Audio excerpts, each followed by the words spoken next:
Hi, I'm Bruce Bonebrake. Welcome to this installment of the AutoZone Do-It-Yourself video series. No doubt about it, as the reliability and sophistication of our cars has gotten better through the years, so has the quality of the ride.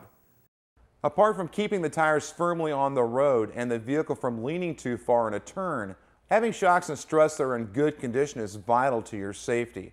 Worn shock absorbers can lead to longer stopping distances due to the reduced braking efficiency and the increased risk of skidding on wet pavement. Defective shocks also increase operating costs because of tire wear, poorer gas mileage, and higher maintenance costs on other suspension and steering components. The reason for this is due to the way the springs work. When a compressed spring is released, it expands to return to its original state. When the spring is compressed quickly, which is what happens when a car hits a bump, the spring expands faster and goes past its normal height. Weight on the spring causes it to compress again, starting the cycle over.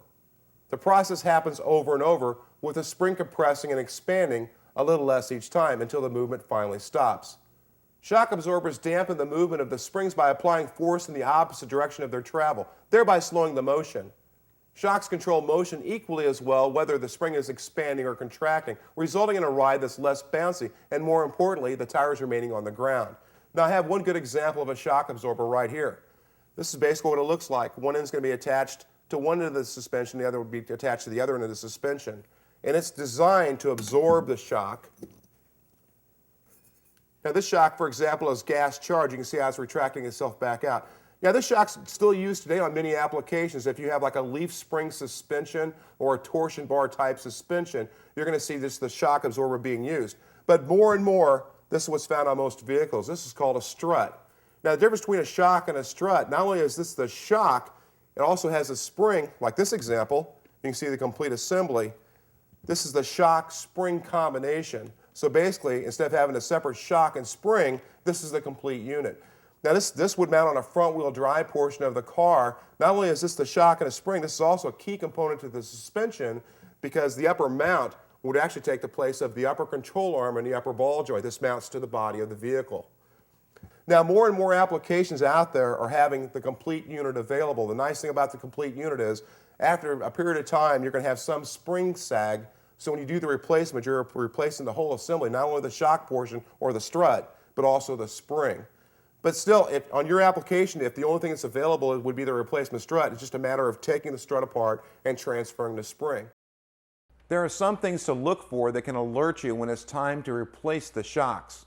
When driving, excessive bouncing, swaying when cornering, or a tendency for the nose of the vehicle to dive when coming to a stop are all indicators. If a shock binds internally, it can cause the ride to seem stiff. Uneven wear or flat spots on tires is often caused by worn shocks. Also inspect the shocks occasionally for signs of leaking. While sophisticated electronic equipment has been developed to test shocks, a simple bounce test is still a good way to tell if shocks and struts might need to be replaced. To do a bounce test, push down on a fender to rock the vehicle up and down several times, then release it. The suspension should settle back down after bouncing no more than once. If it rocks up and down more than once, the shock or strut may be bad. If a knocking noise is heard during the test, the shock absorber could have a loose piston, worn piston shaft bushing, or worn mounting bushings. Shocks should be part of your normal maintenance. When you get to a certain mileage interval, just go ahead and replace the shock. That's something to keep in mind. You don't want to wait until the shocks fail. You want to replace them ahead of time. Well, the next thing to do now is get started on our vehicles. As with any job, to do it right, you'll need the right tools. The nice thing is that jobs we'll be covering today don't require a large, expensive assortment. Basic hand tools are generally all you'll need. In case where a specialty tool is required, be sure to check with AutoZone's Loan a Tool program. They have many specialty tools that can help you complete your job a lot quicker and easier. The first things you'll need are a socket set, torque wrench, drop light, and a repair manual for your specific vehicle.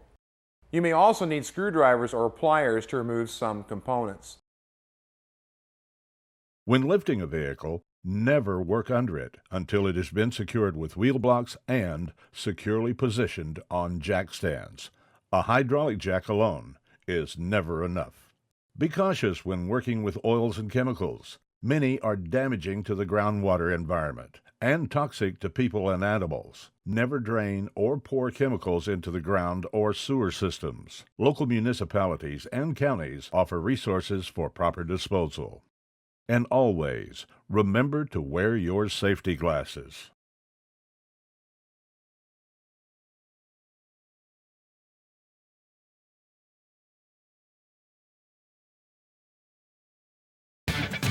Get in the zone, AutoZone. Get the entire DVD for this repair and all other procedures covered in the Complete Car Care series at your local AutoZone store.